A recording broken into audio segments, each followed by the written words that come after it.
A very good afternoon, everyone. Welcome and thank you for joining our second quarter's market outlook, navigating the choppy water. As usual, in this session we will cover the economy's outlooks, equities outlooks, and we have our corporate coverage, and we have also the technical outlook, and lastly we have the Q&A sessions. Okay, if you have any questions, feel free to drop it on the comment sections, and we will answer your questions during the Q&A sessions. Okay. Without further ado, I would like to welcome our head of research, Kenneth, to share about his outlook. Welcome.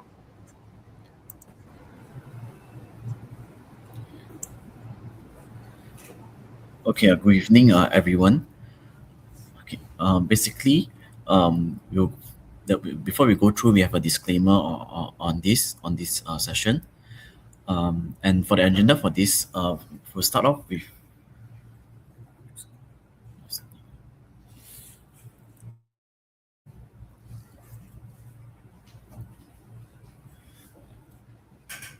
good evening, everyone. So, basically, for the agenda for today, we'll go through firstly the global and Malaysia economic review, followed by the economic outlook for global and also Malaysia. Thirdly, we'll go through the equity market review, followed by the equity market outlook. Then we'll go through the top stock picks for the second quarter of 2026, and lastly, we'll go through the technical review and outlook. So basically, this is the agenda for the second quarter 2026 market outlook.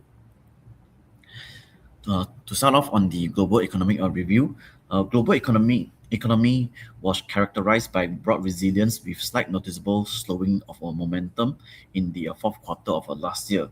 While global trade hit a record high of 35 trillion USD for the full year, the final months were marked by the cooling of front-loaded growth where shipments sent early to avoid tariff and a transition towards a lower inflation as well as lower interest rate environment. Over at the US, economic growth moderates as the slowdown was primarily capped by the cooling in consumer spending, while government spending contracted by negative 5.1% Q on Q. This was largely attributed to the longest federal government shutdown in history over the course of 43 days from 1st of October 2025 till 12th of November 2025, after the Congress failed to pass appropriations legislation for the year 2026. On a Eurozone-wise, their fourth quarter GDP growth also softened as the region's economy engine struggled to maintain the modest momentum seen earlier in the year.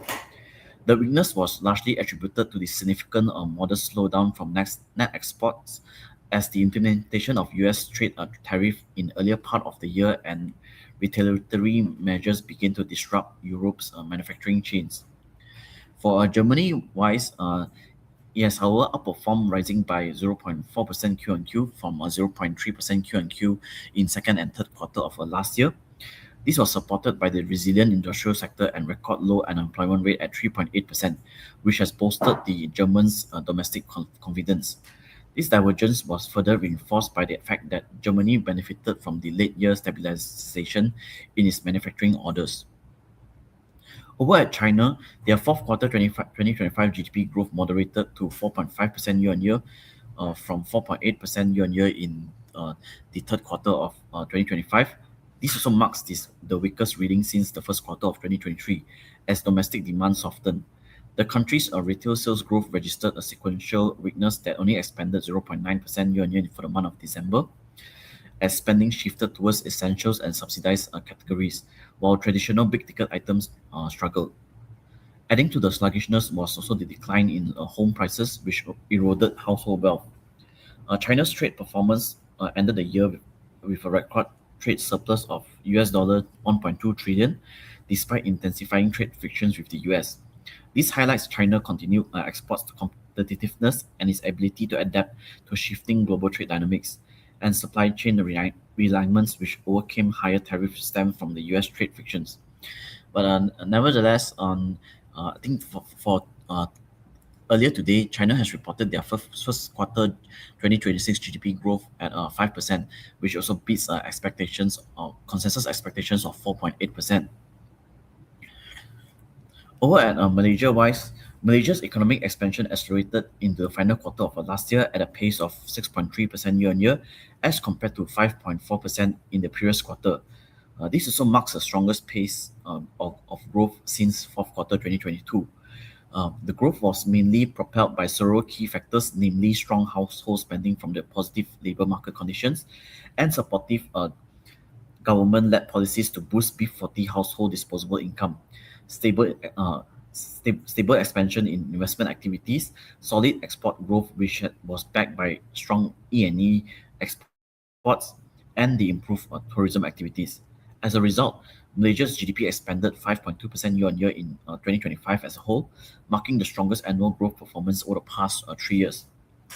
Headline inflation in the fourth quarter of 2025 turned stable at 1.3%, largely unchanged from the prior quarter, while core inflation rose to 2.3%, slightly higher from 2% in the third quarter of 2025. This was attributed to the higher prices of jewelry and watches, and lower base effects from mobile communication service inflation. Meanwhile, a labor market continued to demonstrate improvement with unemployment rate declining to the lowest level in 11 years at hovering at 2.9% throughout the fourth quarter 2025. This 2.9% also continues in the month of January and also February as well. Also, labor participant remained largely unchanged compared to the third quarter of last year at 70.9%. Meanwhile, private sector nominal and real wages recorded improvement of 4.1% and 2.6% respectively, highlighting a gradual income growth alongside with contained inflationary pressures. While most economic projections still point towards continued growth in this year, the key event dominating headlines in recent months revolving around geopolitical uncertainty in the Middle East has resulted in heightened volatility across global markets. The escalating tensions have raised concerns over potential disruptions to energy supply chains, particularly in key oil transit routes, which in turn led to renewed upward pressure in crude oil prices and transportation costs. As major economies navigated through the pressure from US tariff and mostly delivered a firmer than expected economic undertone in last year, the consensus global GDP forecast for this year is forecasted at 3.1%. This is a slight marginal upward revision from the previous estimate of 3.0% year-on-year.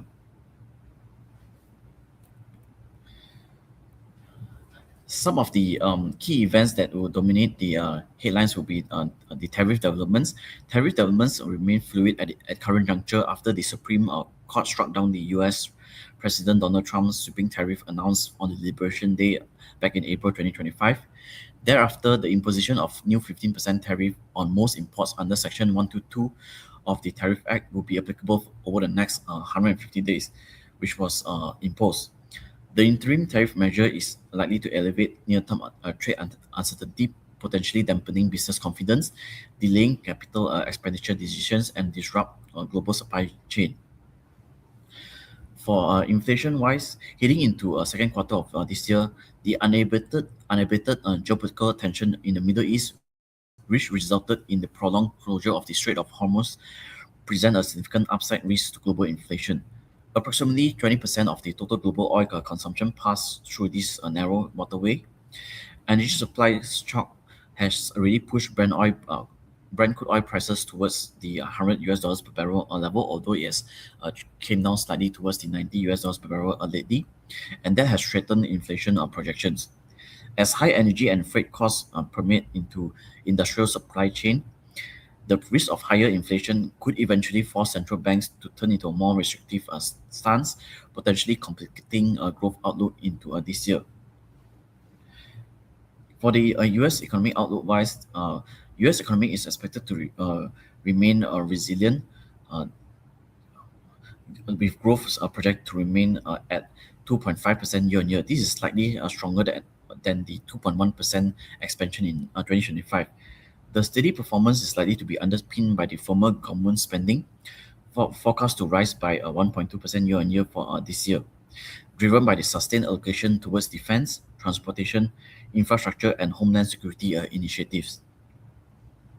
Let's not forget also that in June, sometime in June this year, the 2026 FIFA World Cup, jointly hosted by US, Mexico, and Canada, is said to be the most expensive edition in the tournament's history. Spanning across 16 host cities, with bulk of the matches, including the final, takes place in the US soil. The tournament is poised to unleash a significant wave of consumer spending across multiple sectors. An estimated about 5 million of international tourists are expected to arrive over the course of the tournament, providing a substantial catalyst for consumption within the hospitality, travel, retail, and entertainment industries. Europe-wise, its economic outlook will remain mostly modest heading into this year, with growth forecast at around 1.5% year-on-year, which is marginally lower from a year earlier at 1.6%, due to cautious consumer spending following the high food prices and political gridlock between Russia and Ukraine, structural productivity constraints, and the aging population. Also, Europe continues to face weaker productivity growth and declining industrial competitiveness, with the withdrawal of a fiscal stimulus where governments are shifting from the pandemic era stimulus to fiscal consolidation. Over at Asia-wise, Asian economic outlook is projected higher at a 4.8% year-on-year in this year. This is slightly higher from the initial projection of 4.7% year-on-year earlier on. The improvement will be largely driven by the stronger domestic demand as a result of rising middle class consumption and household spending, rapid investment into AI and high-tech sectors, which saw the mushrooming of the data centers as well as adoption of China Plus One strategy to reduce the reliance on uncertainties surrounding the US trade policies.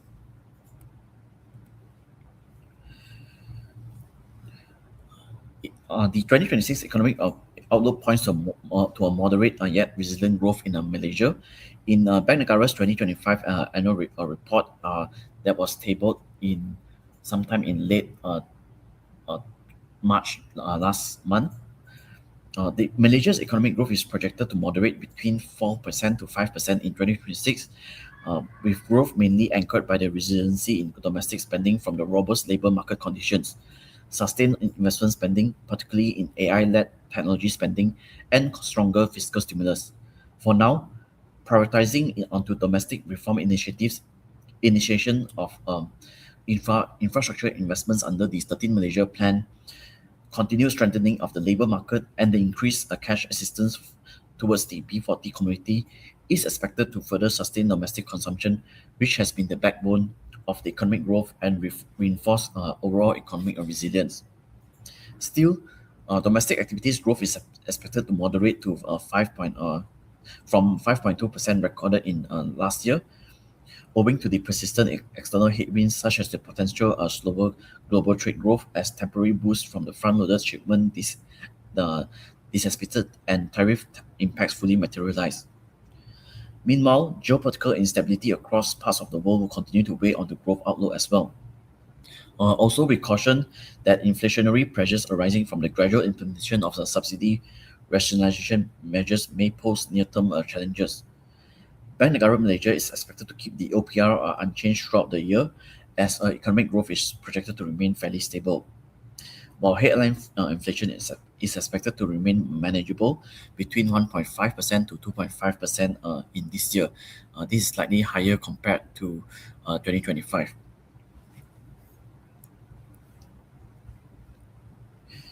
Moving on to the equities section, onto the global equity market review. Global equities market started the year on a solid footing, buoyed by optimism over economic resilience and supportive corporate earnings. However, investor sentiment took a dip following the escalating geopolitical tension in the Middle East. Concerns over the sustainability of lofty valuations, particularly among the AI-related stocks that have seen rapid price appreciation, further weighed onto market confidence. During the quarter, several major global indices managed to chart fresh record highs at the start of the quarter, driven by the rotational play out of technology stocks towards AI-related beneficiaries, such as the utilities and industrials sector.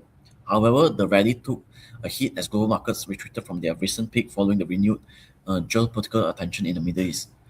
Growth and stocks trading at high valuation multiples bore the brunt of the sell-off as investors repriced risk premiums in an environment of elevated uncertainty. Overall, global markets staged a meaningful pullback through the later part of the quarter, ultimately closing broadly lower in the first quarter of 2026. However, there are few markets that are few key markets that outperform, such as the KLCI, which managed to hold on into its gains. The UK has also performed fairly strong at rising by 2.5%. Nikkei 225 has also, the Japanese markets has also remained fairly resilient, rising by 1.4% during this quarter. While volatility remained relatively contained at the start of the year, the VIX index trended higher in March of 2026. This is due to the confluence of geopolitical, energy, and macroeconomic headwinds. The primary driver was the escalation of the Middle East, specifically the closure of the Strait of Hormuz. The move severed a significant portion of the global oil supply and reignited global inflationary fears. The energy stocks shock also stoked fears in stagflation, where the combination of slowing economic growth and resurgent inflation have forced broad-based repricing of equity valuations globally. Over at the US equities notched fresh record highs in early February of this year before reversing its course to close in the first quarter on a weaker note. The strong start of the year was mainly underpinned by the confluence of supportive macroeconomic conditions, policy expectations, and sector-specific tailwinds. However, the momentum was punctuated by renewed geopolitical tension in the Middle East towards the later part of the quarter. The Dow Jones rallied beyond the 50,000 psychological level before closing negative 3.6% Q on Q lower. Likewise, both the S&P 500 and also the Nasdaq fell by 4.6% and 7.1% Q on Q respectively, mainly bogged down by the escalating geopolitical tension in the Middle East, as well as concerns over the inflationary pressures from the spike in oil prices and transportation costs. The weakness was also dragged down by the concerns over the lofty valuations, particularly from the AI-related stocks. Likewise, in across Europe, European equities also closed in a red, impacted by the geopolitical developments in the Middle East. The DAX slipped by 7.4% Q on Q on signs of weaker industrial production and softer exports due to subdued global demand and ongoing supply chain disruptions, weighing onto investor sentiment towards industrial and export-heavy components. Meanwhile, the France CAC has also fell by 4.1% Q on Q as the economy recorded a modest GDP expansion, with manufacturing and export activity slowing amid softer global demand. However, the FTSE 100 in the UK fared better, rising 2.5% Q on Q, given the heavy rating towards the energy and mining components sustained gains as oil and commodity prices are charged higher. Most Asian equities started the year on a strong footing before weakening amid escalating geopolitical tension in the Middle East. The Hang Seng index briefly approached the 28,000 psychological level before retreating and to end first quarter 2026 down by 3.3% Q on Q, weighed down by concerns over the elevated technology valuations following the strong performance chalked in 2025. The Shanghai Composite initially surged to a decade high, fueled by aggressive rotation into AI-centric growth stocks and high-tech manufacturing as the 15th five-year plan took effect. However, this momentum reversed sharply to close the quarter by 1.9% Q on Q lower, as persistent structural drag from the sluggish property sector and a renewed wave of regulatory tightening in the digital economy cooled investors' enthusiasm. The Japanese equities held their ground in last quarter, with the Nikkei 225 closing 1.4% Q on Q higher after coming off from the recent peak of 60,000 points. This came after the snap election saw Prime Minister Sane Takachi landslide victory, provided political clarity and renewed confidence in fiscal stimulus, where investors welcome her mandate and fresh policy support. Over at Malaysia-wise, the FMKLCI enjoyed a decent start into the first quarter of this year, but was not spared by the global markets volatility as the key index held onto its ground to close 0.6% Q on Q higher. The divergence between large cap and small cap performance was stark, reflecting the weak risk appetite and sluggish retail participants in the broader market due to the recurring negative market breadth. As a result, the FM small cap and the FM East index extended their declines from the previous quarter, registering 7.1% and 12.8% Q on Q decline respectively, as selling pressure was widespread across sectors, particularly in speculative and high beta counters under the cautious market sentiment. In terms of sector performance wise, it was relatively mixed during the quarter, with the plantation sector leading the pack, rising by 7.9% Q on Q.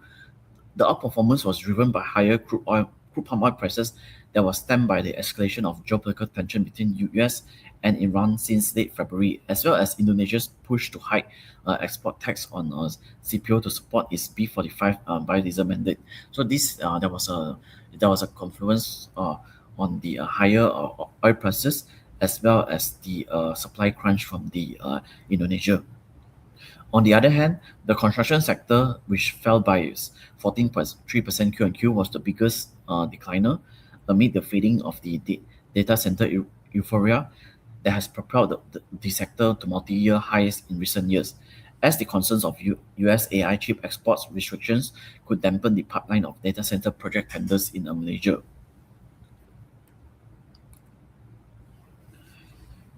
Onto the Bursa Malaysia fund flow rise. Foreign funds exodus on Bursa Malaysia came to a halt in the first quarter of this year, with net inflows which mainly took place in January this year, totaling 1.404 billion. At the same time, domestic institutional investors also snapped up Malaysia equities with a net buying of 780.1 million.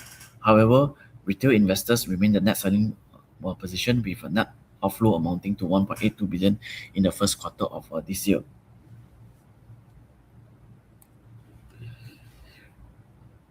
Reflecting the more cautious market sentiment, average daily traded volume eased to 3.03 billion shares. This was about 13% Q on Q decline, as retail participant in the broader market remains subdued in light of the weakness in the broader market. This was also in evidence of the net outflows, as mentioned in the earlier slide of amounting to 1.82 billion. However, average daily traded value climbed to 3.34 billion. This was a 25.3% Q on Q rise, as trading activities were largely concentrated in large cap index-linked stocks. This pattern is consistent with institutional-driven fund flow rotation into quality and liquidity, reflecting the relative resilience of blue chip stocks against a backdrop of broad weakness across the lower liners. For the outlook-wise, global markets will be navigating choppy waters, whereby renewed volatility stemming from the escalating of geopolitical tensions in the Middle East have rattled global markets through the first quarter of 2026, and uncertainties look set to persist as we move into this quarter. Already, we are in the middle of April, and there's still no concrete signs of the easing or of a geopolitical tension in the Middle East. Compounding to the unease are the lingering uncertainties surrounding the US tariff policies, where shifting trade rhetoric has kept risk appetite in check. Also, a gradual shifting in the narrative towards potential monetary policy tightening may continue to weigh onto investor sentiment as asset valuations globally. That said, following a relatively downbeat quarter, current equity valuations have turned more compelling or attractive compared to the historical forward averages, suggesting that the risk-reward profile has improved. US President Donald Trump has nominated former Federal Reserve Governor Kevin Warsh to succeed Jerome Powell as the chair of the US Federal Reserve ahead of the Powell's term expiry in May 2026. Walsh is also known for his hawkish leanings towards during his previous tenure as the Fed board has fueled market expectations of a more restrictive monetary stance under his potential stewardship. Consequently, markets are now pricing out any further rate cuts for the remainder of 2026 compared to the earlier projection of two rate cuts earlier this year. With interest rate now widely expected to remain on hold, this is a shift from a rate cutting trajectory that has been anticipated uh, at the turn of this year. The evolving tariff landscape is poised to reshape global supply chain in a ways that will become more evident in this quarter. Should escalation broaden, should the escalation of the trade broaden, particularly towards key Asian export economies. Meanwhile, surging oil prices and concerns added to market volatility heading into second quarter, with the unabated Middle East tensions continuing to pose upside risk to oil prices. Should oil prices remain elevated for an extended period, inflation is likely to accelerate beyond central banks' targets, shifting the narrative towards stickier inflation and could eventually force central banks to hold rates higher for longer, or even consider for tightening measures. Over at the US equities have now turned more attractive with the S&P 500 trading at a forward PE multiples of 19.7 times and 17.1 times for 2026 and 2027 respectively. This is both comfortably below its 5-year historical average of 24 times. Earnings growth remains in place from the monetization of AI investment that was concentrated in infrastructure towards measurable productivity improvements from cost rationalization and prospects of margins expansion.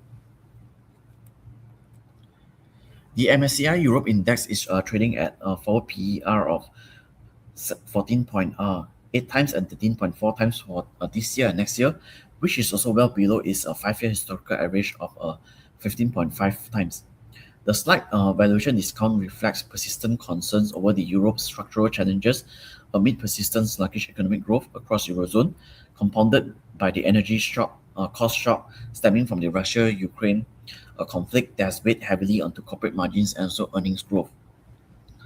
So moving forward, European earnings growth recovery and valuation rating were likely to take shape, underpinned by Germany's plan on a relatively massive spending of Europe Euro 500 billion for infrastructure and defense over the next decade, in line with the NATO's members' target to raise defense budget towards 3% GDP alongside with acceleration of digital transformation, which will continue to drive the European economy in terms of investments, exports of goods and services, and also job creation. On MSCI Asia ex Japan index wise, it's trading at forward PER of around 13 times and also around 11 times for 2026 and also 2027 respectively, which is largely below the 5-year historical average of 16.3 times.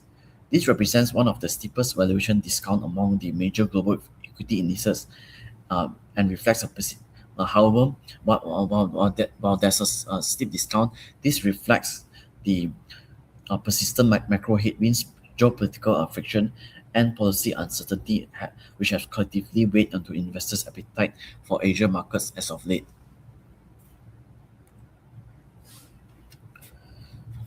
Based on this table, we can see that PE multiples for this year and next year continues to remain on a weaker end, as global corporate earnings growth for 2026 is projected at 13.8% year on year, which is a modest downward revision from the previous projection of 14.5% in early of this year.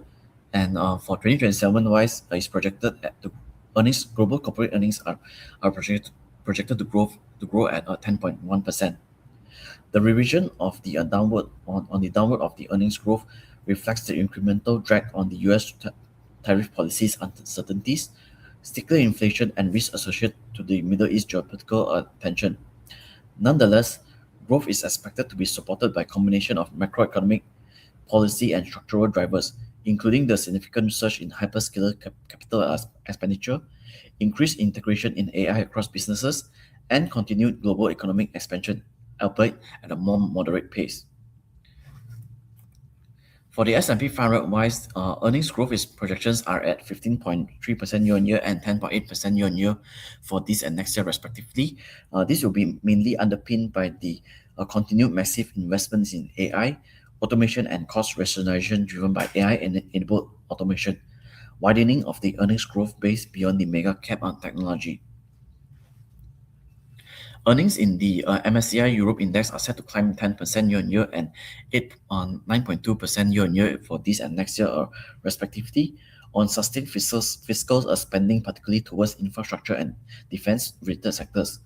Elsewhere, Elsewhere, the MSCI Asia ex-Japan Index is seeing an increase in earnings growth forecast of or even at a stronger pace at 17.6% and 13.1% for this and next year, respectively.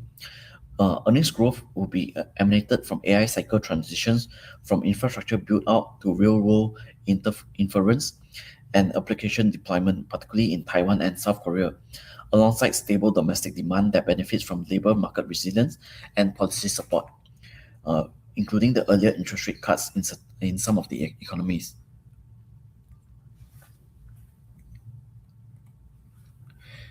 Yeah, over at Malaysia wise, Malaysia's role as the oil producer and next exporter of LNG positions the country to benefit from the elevated global energy prices, providing a partial fiscal hedge against economic shocks. However, this positive impact may be tempered by the potential for an increased fiscal deficit, as the government could face higher subsidy obligations to shield domestic consumers from rising energy costs. Looking ahead, the evolving tariff landscape marks a degree of uncertainty to Malaysia's export outlook, particularly for trade-sensitive sectors, and may contribute to near-term volatility in Malaysia equities. Still, the impact could be mitigated by diversified export markets and the resilient domestic demand. Over at the OPR rise, Bank Negara Malaysia maintained the OPR at 2.75% at its latest monetary policy meeting back in early March this year, meeting market consensus expectations as the current accommodative rate environment is deemed to be supportive of the economy amid stable inflation outlook. Looking ahead, the OPR outlook is expected to remain on hold as the central bank adopts a patient stance and looks to preserve monetary ammunition amid external uncertainties. This stance is also consistent with Bank Negara's tone lately, which showed no urgency to adjust policy settings in absence of the external shocks.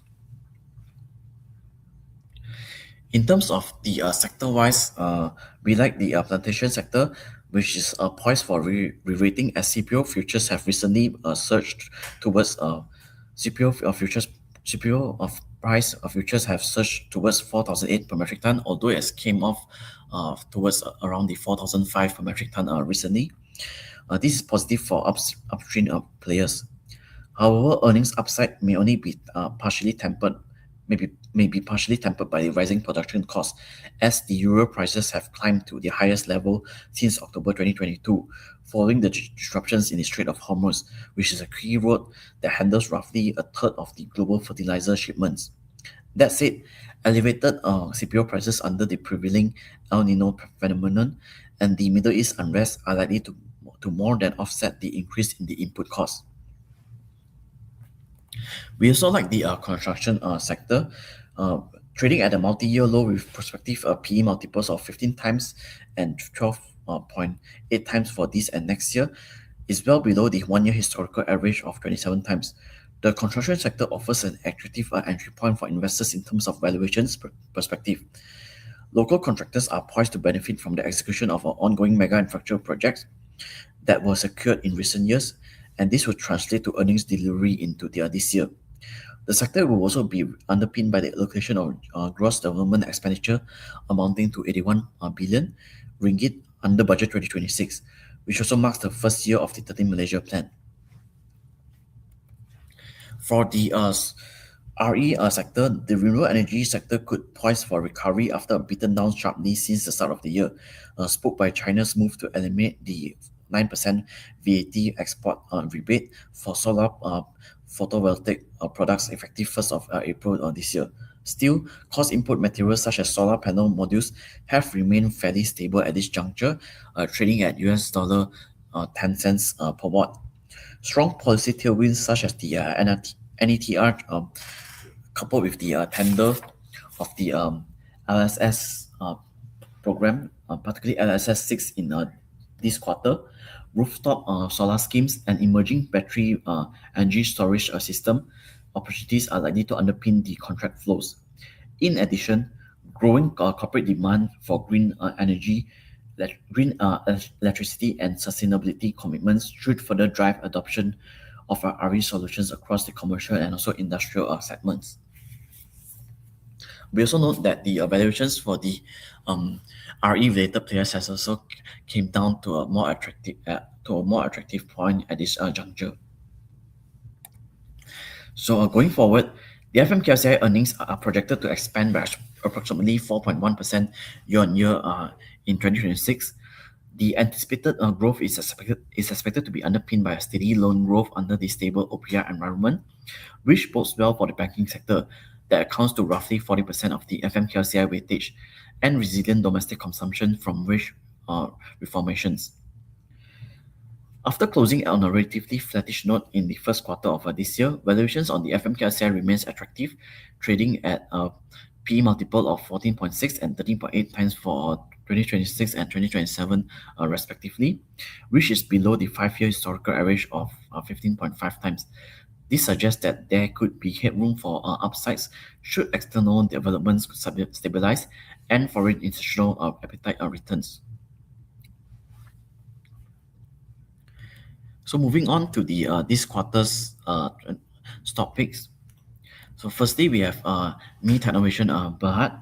Me Technovation Berhad is riding onto the structural growth of semiconductor equipment spending. According to SEMI, global semiconductor equipment sales are projected to grow from US dollars 135 billion in 2025 to 145 billion in 2026, and subsequently 156 billion US dollar in 2027. The growth will be mainly driven by AI-related demand across leading edge logic, memory, and advanced packaging. So we believe that MeTech's growth trajectory is expected to remain intact into this year, supported by stronger machine deliveries. There were approximately 551 machines shipped in 2025, and also firmer demand for soldier balls amid accelerating adoption of advanced packaging. MeTech's first Malaysian plant in Senai, Johor, is on the track for completion in May 2026, with equipment installation in the third quarter and sample submissions by end of 2026. The facility will add 7 production lines with a capacity of 210,000 kk soldiers sphere balls per month. So we expect contributions to come in 2027 onwards.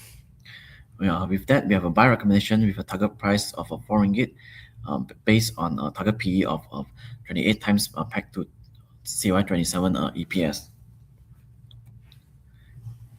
Our next pick is Frontcan Corporation Berhad. Frontcan Corporation Berhad serves as a high-quality proxy to front-end semiconductor growth, offering investors indirect exposure to wafer fabrication activity through its role in servicing and maintaining advanced semiconductor manufacturing tools for leading foundries. As leading foundries migrate to advanced nodes, rising process complexity and equipment utilization increase service intensity, supporting high value per job and margin expansion. To support the rising demand for major customers, Frontcan is expanding their production lines at Taiwan, Plants 1 and 2, with potential Phase 2 expansion at Plant 2, and a planned 2-acre land acquisition near Plant 1. Beyond Taiwan, the group is also exploring potential M&A on JV opportunities to establish a presence in the US market that complements its semiconductor business. We have a buy recommendation with a target price of 5.15 based on 40 times PE pegged to core CY 2027 EPS. For solar-rated companies-wise, we like Solaris Holdings. Solaris Holdings commands a market-leading position in the solar EPCC segment in Malaysia. Historically, the group achieved more than 30% of the utility-scale projects under the LSS and CGPP programs. Solaris will continue to benefit from increased EPCC jobs, flows, and asset solar asset ownerships in line with the NATR um, outlined by the government, and aims to achieve 40 and 70% RE capacity by 2035 and 2050 respectively. The group also aims to achieve 30% of our recurring income by 2027. The group remains sufficiently hedged against the rollback of China's VAT export rebates by leveraging its market-leading position, which use better negotiating power. Accordingly, the group has secured 2 gigawatt of PV modules at a lock-in price, with only approximately 600 megawatt exposed to 9% of VAT, while the remaining are structured with VAT pass-through. We also viewed that the negative cost exposure may be largely offset by the recent strength of the ringgit. With a buy recommendation on SolarVest, based on the sum of the parts valuation, the IPCC business is pegged to 30 times a P multiple, while the electricity sales business is derived using a DCF. Next, we have Semidan Group, which we have initiated recently. Semidan Group Berhad commands the second largest market share in the solar EPCC segment behind SolarWest. Historically, the group secured more than 10% market share in recent LSS bidding rounds.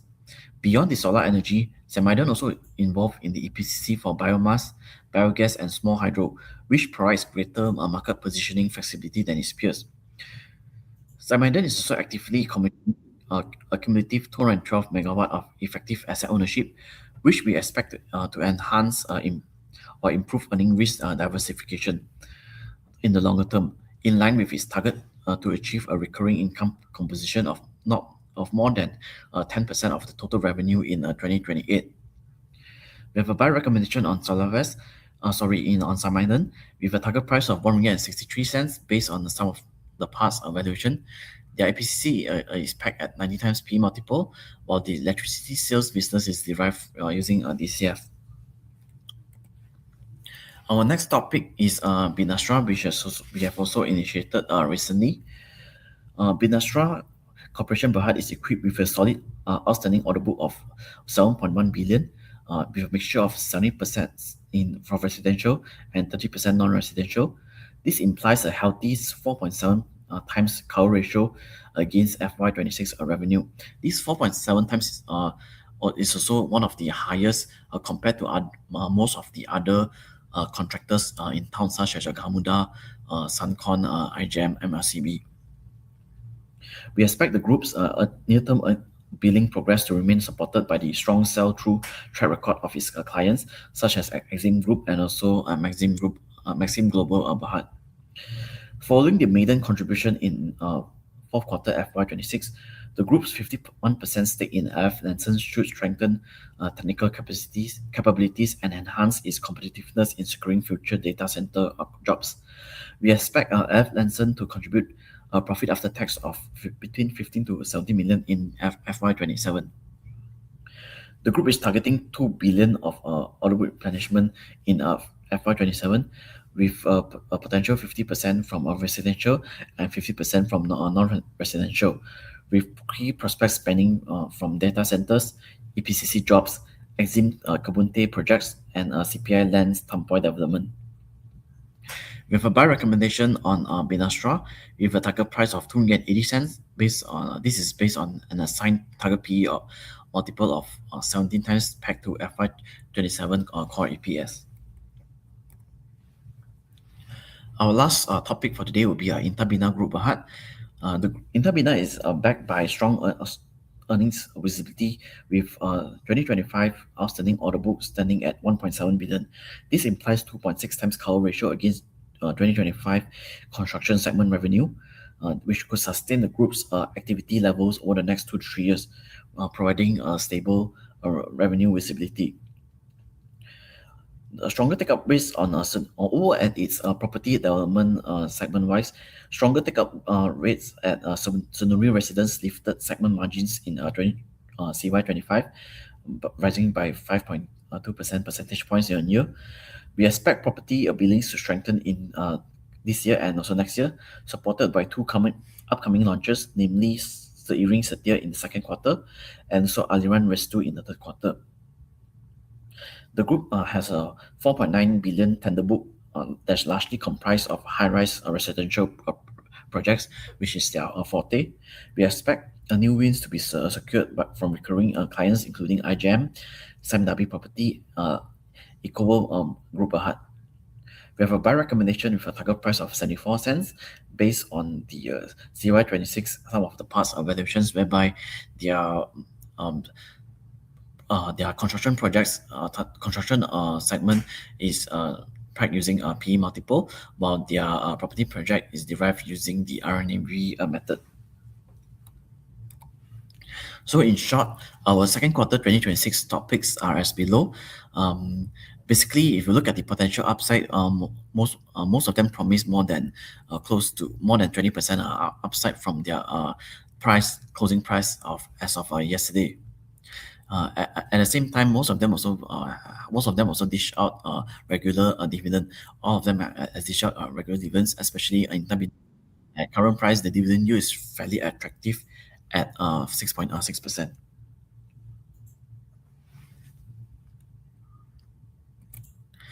Okay, moving on to the next part of the talk, it will be the technical review and also the outlook. Looking at the FKRI chart, it's currently trading on a downward bias consolidation trend after retracing since late January. For now, the trading range is between the 1645 towards the 1700, 1720 level. Should it manage to break out above the 1720, then the resistance is located towards the 1760 and also towards the 1780. In the meantime, the support is located at around the 1600 level. If there's a if price is unable, if the index is unable to sustain above the 1645 points. Next, we have the CPO price. CPO futures recorded a spike alongside with the oil prices following the Middle East attention, as well as tighter supplies from Indonesia, as the country pushed towards P50 biodiesel mandate. But currently, is forming the pullback pattern. For now, let's see how it holds. If it manage to hold above the 44.75, then a rebound may likely to take place towards the 40, back towards the 4800, or even towards the 49.18. But in the event that is unable to hold above the 44.75, then the 43.25 support will come into play, while the final defense is located towards near the 4,000 per metric ton level. Gold prices wise is currently trading on a consolidation trend, but it has experienced a choppy period uh, and subsequently a gain ground lately. It has formed a hammer candle in late March before recovering above all its moving averages lately. The gold prices has retraced on the prospects of the no rate cut from the US Fed for the remainder of this year, and also the weaker US dollar. For now, the trading range will be between the 43.77 towards the 5,000 per ounce. Should there be a breakthrough above the 5,000, then gold prices may likely to advance towards the 53.27 towards the 5600, which was the previous high. Support is located at the 43.77, followed by the 4100 level. Over at the FM KLCI wise, currently FM KLCI is on the downward bias of consolidation phase, but the index managed to bounce off above the green color line, which is the EMA 120, twice in recent months. A decisive breakthrough above the 1700 level will likely to power the key index for recovery pattern. So let's monitor for the recovery. Over the past 2 days, we did see that the FMKSI has been chalking up minor gains, especially for today. So let's see if the key index managed to break out above the 1700. If the 1700 level managed to break through, then the 1732 followed by the 1760 will serve as the resistances, while the support is pegged at around the 1665, followed by the 1638 points. On the small cap wise, small cap is on the mend right now, while the index is still on the downward bias trend. We did see that the small cap is on the recovery trend right now, as it's forming the V-shaped rebound after bottoming out in late March. The index has been slowly creeping out, rising above in short-term moving averages of EMA 10 and also the EMA 20. So for now, let's monitor if there's a breakthrough above the 15,328 points. If there's a breakthrough above that, then the 15,613 and also towards the 16,085 will serve as the next resistance level, while the support is pegged at around the 14,919. This will serve as the first defense, followed by the 14,554. But good thing now is that indicators are turning fairly positive. MACD indicator is above the signal line, is heading towards the zero level. RSI recently recovered above the 50 level as well. On to our technical pick, we have Powerwell. Powerwell has formed a rally since late 2025 and subsequently established a healthy retracement. Price appears to have found some stability and is establishing a recovery formation lately. For now, traders may anticipate for potential trendline breakout above the 63 cents to target the next resistance at 68 towards the 71. Support is at 60 cents. Next, we have SCG Berhad. Southern Cable Berhad has experienced a sharp correction since the start of the year and is currently forming a V-shaped recovery pattern.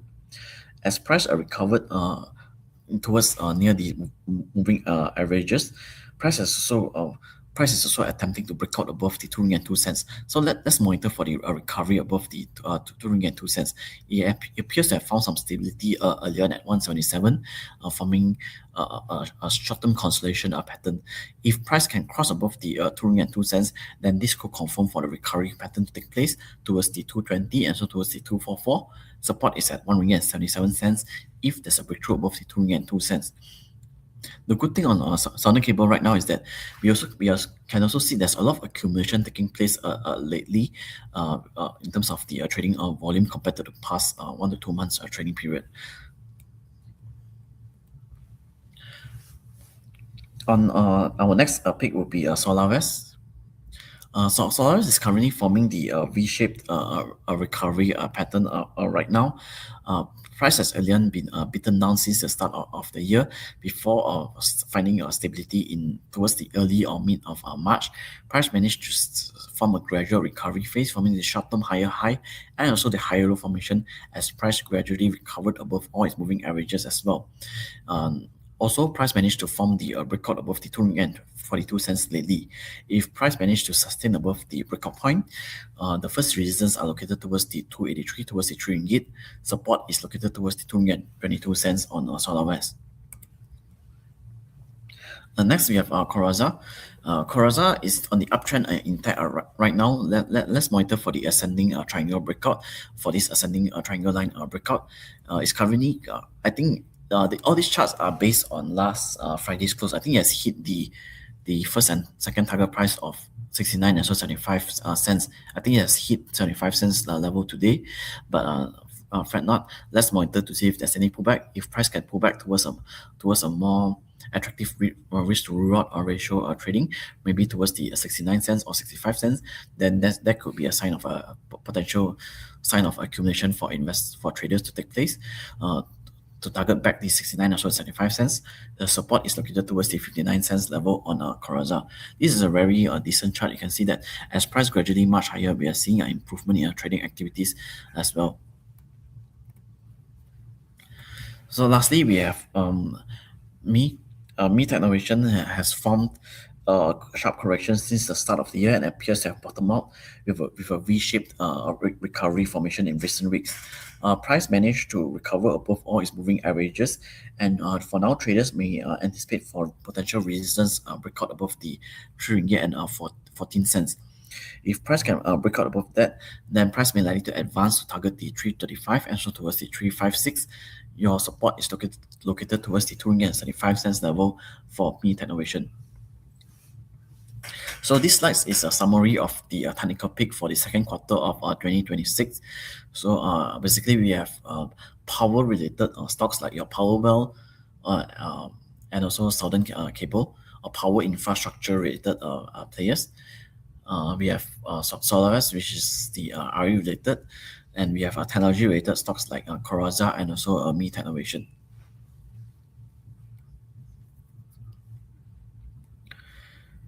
So that ends the presentation from my side for this quarter, and I'll pass it and we open the floor to see if there's any questions.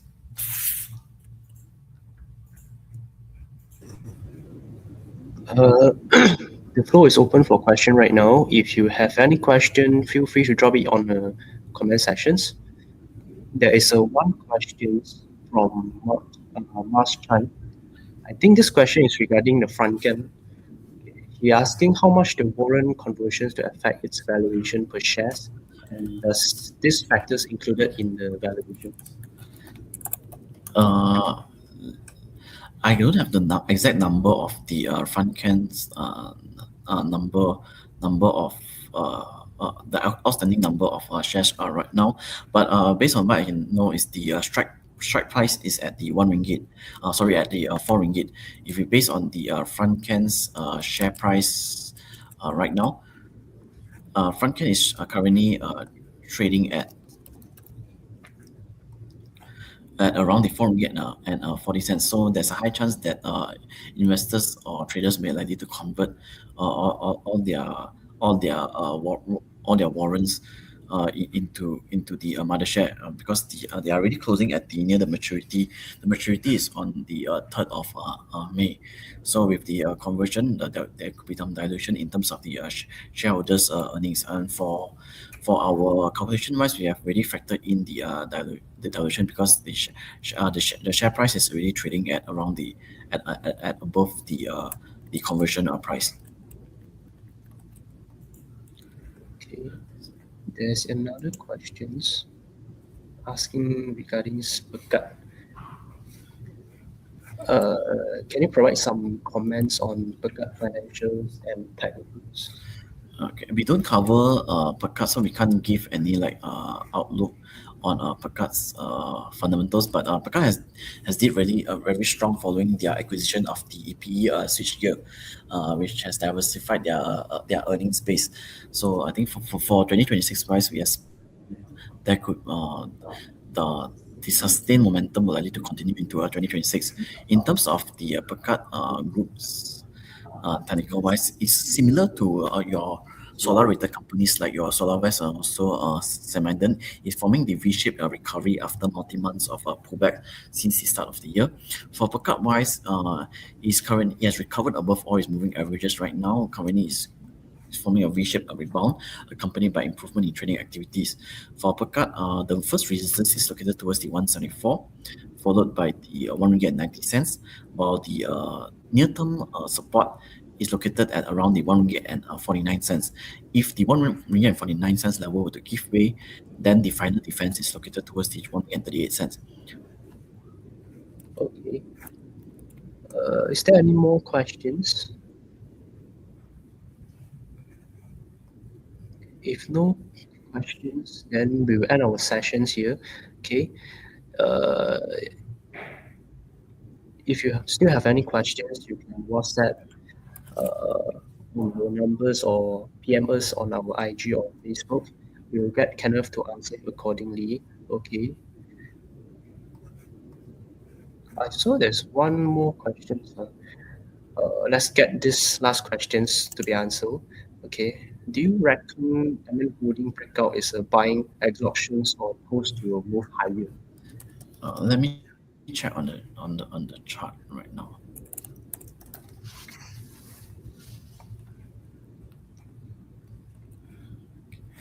On MN Holdings, he has delivered a very strong recovery since early of March, rising from around the 1 ringgit 40 cents towards the 2 ringgit level. But for now, I think that it's still the trend is still very much positive right now in terms of the moving averages, your indicators like your MACD and also the RSI. It has performed the breakout early on at above the 1 ringgit 70 cents, subsequently at around the 1 ringgit 80, and is currently hitting the high since October 2025, which is at around the 2 ringgit level. So for now, it's forming the potential double top formation, but let's monitor to see if there's any breakout above the double top. So long as price managed to hold above the 1 ringgit 85 cents, then we expect the price may likely to trend higher. So for now, If price managed to hold off above the 185, your next targets are located towards the 220, towards the 230. But in the event that price were to pull back below the 185, then this could confirm for the pullback or the correction phase for MN Holdings. But for now, based on current candles, volumes, indicators, things are still pretty much positive. The breakout seems to be fairly genuine, especially on the 14th of April, whereby you can see that there's a strong bullish candle, and it was also accompanied by a strong trading activities as well. Okay, thank you, Kenneth. Okay, so here we'll mark the end of our sessions. Okay, if you still have any questions, you can drop your questions on our WhatsApp, okay, or in our social medias. We will get Kenneth to answer it. Okay, thank you so much for your time, and we will see you in our next market outlook. And goodbye.